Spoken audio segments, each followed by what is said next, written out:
guys, it's Peter Nor Ice Cream Bar. So today we're doing a non-traditional Thirsty Thursday. Once again, I don't want to have you guys looking at that too much. So, I'm here sipping on a pre-made drink and ready to talk to you guys about cocktails on the road. It's a book I wrote. Just kidding, it's not a book I wrote. I'm going on a weekend trip with my roommate and it's going to be really fun and I'm super excited. And I thought, hey, this is a perfect time to talk about making cocktails when you're not at home. So yeah, this is all my tips and tricks on how to get tipsy when you're not at home and you don't want to go out. So first of all, I would urge you all to remember these very important things. 1, you never know what your refrigeration or ice situation is going to be like. Hotels are notorious for having crappy ice machines. I may have just made that up right now, but I think it's true. 2, you don't know the state of what kind of drinkware you will have.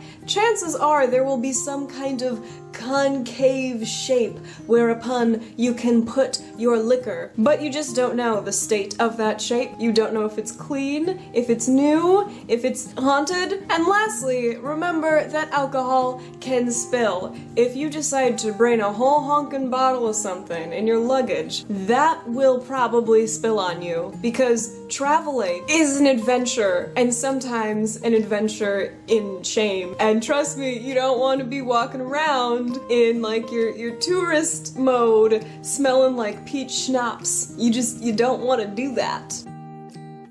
The problem with traveling and alcohol is definitely how are you going to pack it, how is it going to stay in your luggage and not spill all over your nice clothes and makeups and shoes and whatnot. I would not recommend taking bottles of stuff, 1, because they're heavy, 2, because they can spill all over, and 3, you actually can do that if you're taking wine. Or if you're taking a bottle to someone else, to a friend, to someone who's hosting you, and you're giving it to them as a present, and you're not gonna open it, that's totally safe. But otherwise, you run the risk of spillage. The other reason I would recommend taking a whole bottle as opposed to any other method you could possibly do would be if you knew you wanted really strong drinks and you knew you wanted a lot of the same alcohol. Then take a bottle. But let's go over some other methods of how to transport alcohol safely without spilling all over yourself.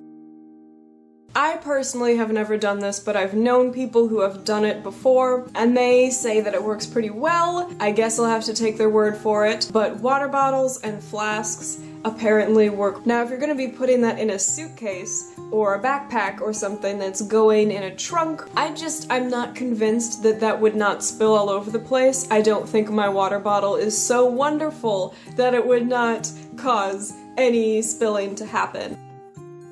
There's also the super jank method, the pill bottle. To do this, you need to make sure that you have a nicely closing pill bottle, preferably one that has a child lock of some sort on it. Make sure you clean it out meticulously and thoroughly so there's no pill residue on the inside of your bottle that's mixing with your alcohol. That would be really disgusting and possibly dangerous as well. Your average pill bottle can hold probably a couple ounces alcohol. The problem with the pill bottle is that, again, I'm not convinced this isn't going to unscrew and spill out all over my stuff. Now, they are small enough to fit inside of a Ziploc bag of some sort, so that is a little bit safer. However, I don't love the idea of my alcohol sitting in this very thin plastic bottle that was used for something else entirely. It's definitely not a method that I would recommend for an extended period of time, or probably ever.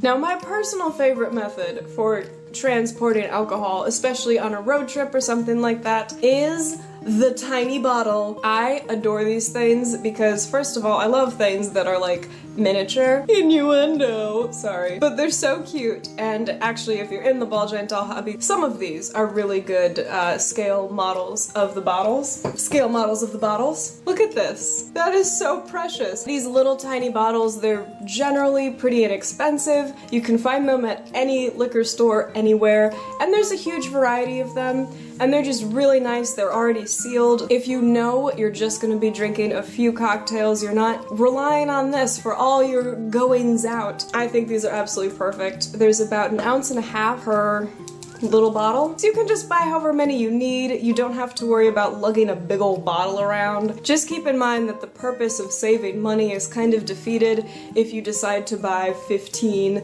little tiny bottles and it turns out you've bought the price of a normal sized bottle. That would be sad.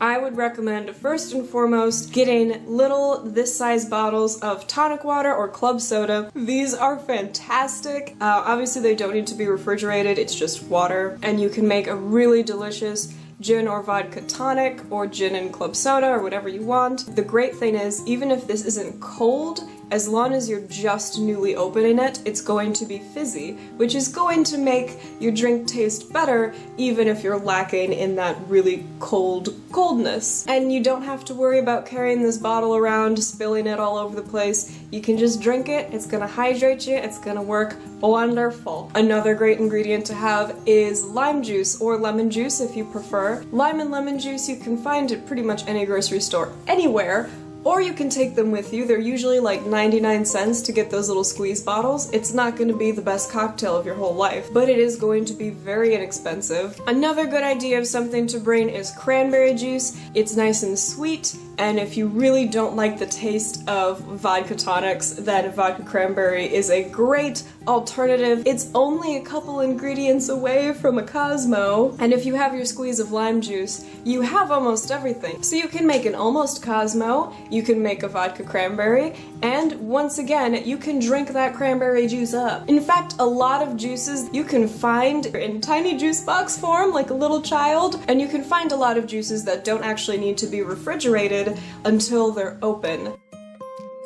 My last little piece of advice has to do with cups. I have actually gotten into the habit, if I know I'm going to bring my own alcohol to drink, of bringing my own cups. And it's just nice, you can wash them out when you're done. It just makes you feel much more at ease. At least it does for me. I'm a little germophobic sometimes. This way, you know whose cup is whose, you know your cup is clean, and it can come with you everywhere, so everyone can have their cup and drink their beverage too.